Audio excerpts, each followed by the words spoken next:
everyone, I'm Mythical Maniac, and as of recording this video, it's been a week and a few days since Pokemon Scarlet and Violet had been released. And just like Legend Arceus, I wanted to post my sort of review and thoughts of the game itself. There's going to be three main aspects I'll be looking at when looking at my review, being the game itself, being like gameplay and all that stuff, brand new Pokemon, and of course the story. So please keep in mind that you may see Pokemon that if you haven't seen already, or you'll get spoiled for the story. Let's start off with the game. To start, I will say what everyone has been saying. It is broken. I've had a few times where I've seen through the ground, lighting randomly changes, and even being stuck in the wall, or even Pokemon being stuck in the wall. But to me that doesn't bother me as much.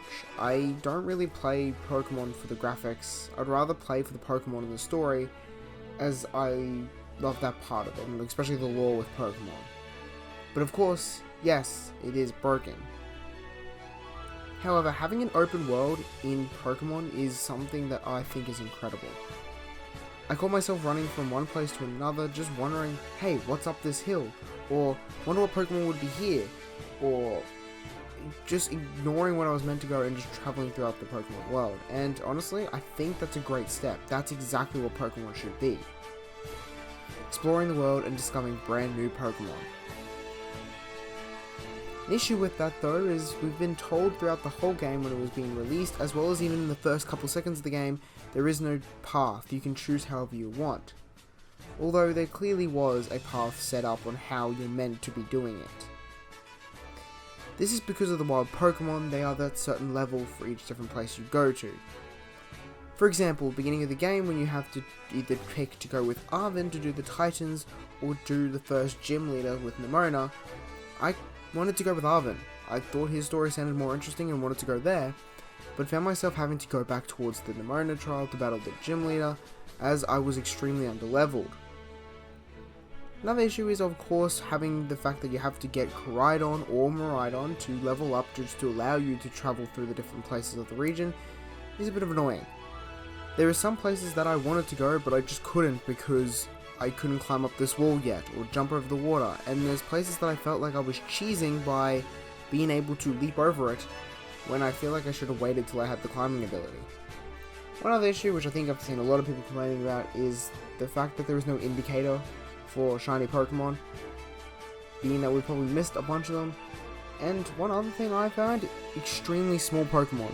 As we have Pokemon that are to scale most of the time in the game, there was extremely small Pokemon such as Flabebe, Floette, and even Sinistea that I always caught myself running into just because I didn't see them.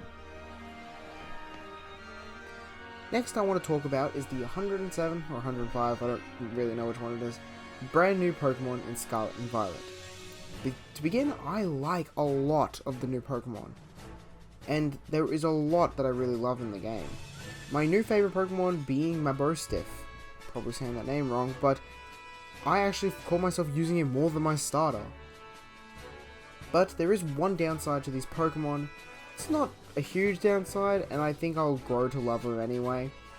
One other thing that I think is my biggest downside is the fact that most of the evolutions aren't that exciting. Take about Bramblin, probably saying that wrong, with the brand new Tumbleweed Pokemon. When I first saw it, I thought it was such a cool Pokemon and thought how cool would it be to evolve into a ghost grass tumbleweed cowboy, being that tumbleweeds are associated with cowboys, and I honestly was really excited to see if it would be something like that. However, when it evolves, it's just a bigger version of a tumbleweed. I mean, it does get a better face, but I was extremely disappointed.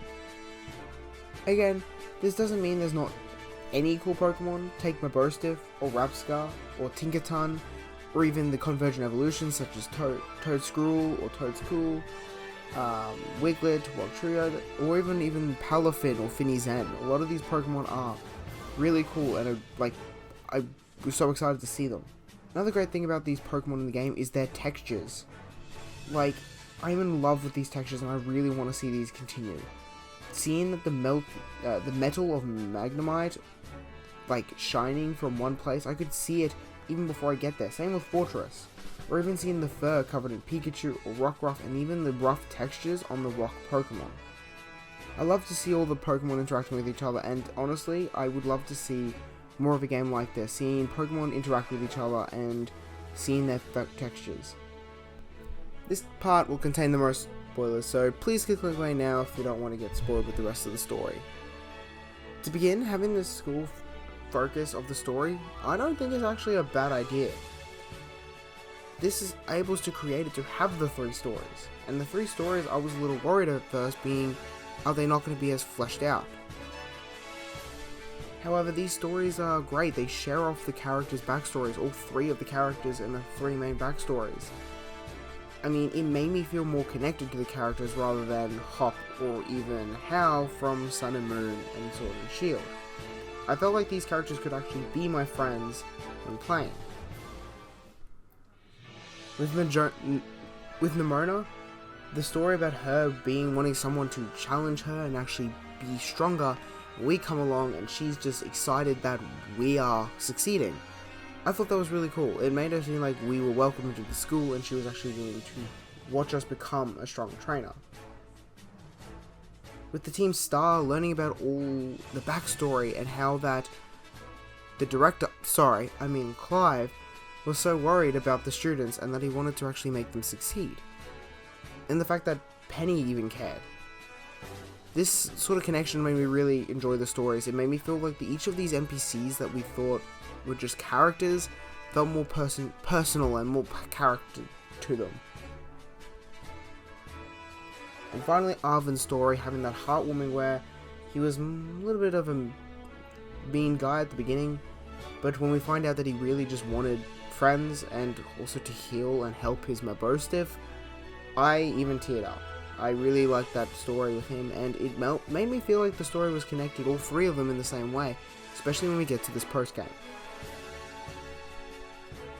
This post-game is the best part of the story by far, and honestly, I think it's one of the best Pokemon stories I've seen in a very long time.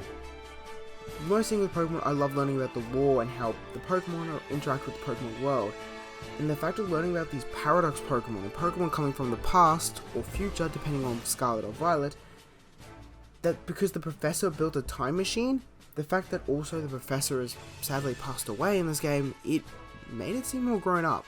I would never have thought the character would have been dead, and it made me feel really bad for Arven. I know he's a fictional character and all, but when you play a game, you can feel some emotion. And of course, when you finish the story, you learn that all 4 of you become friends. The player, Arven, Nimona, and Penny. And they even go on a journey together at the very end of the game, shown with the credits. I hope there's more story like this, showing true emotions and just maybe making it more heartfelt for these games to come. Overall, I really love this game. Compared to what most people say, this game, to me, wasn't as bad as what I thought it would be. Of course, there's some disappointing parts, and I mean, that's going to happen from time to time. But to me, this game was one of the better Pokemon games I've seen, and it's a really good step for what Pokemon could become. And who knows? We'll just have to wait to see Gen 10 and see what happens there. But in the meantime, I can't wait for a DLC, or even more information, and just more things to do in Pokemon Scarlet and Violet. And overall, this is a good step. I can't wait to see more Pokemon, better open world, better stories, and overall bringing the world of Pokemon to life. But yeah, this is just my thoughts on Pokemon Scarlet and Violet. If you agree with me, let me know, and let me know your thoughts. I'd love to see everyone's different opinions and what we get to do. But hope you enjoyed. I'll see you all in the next one.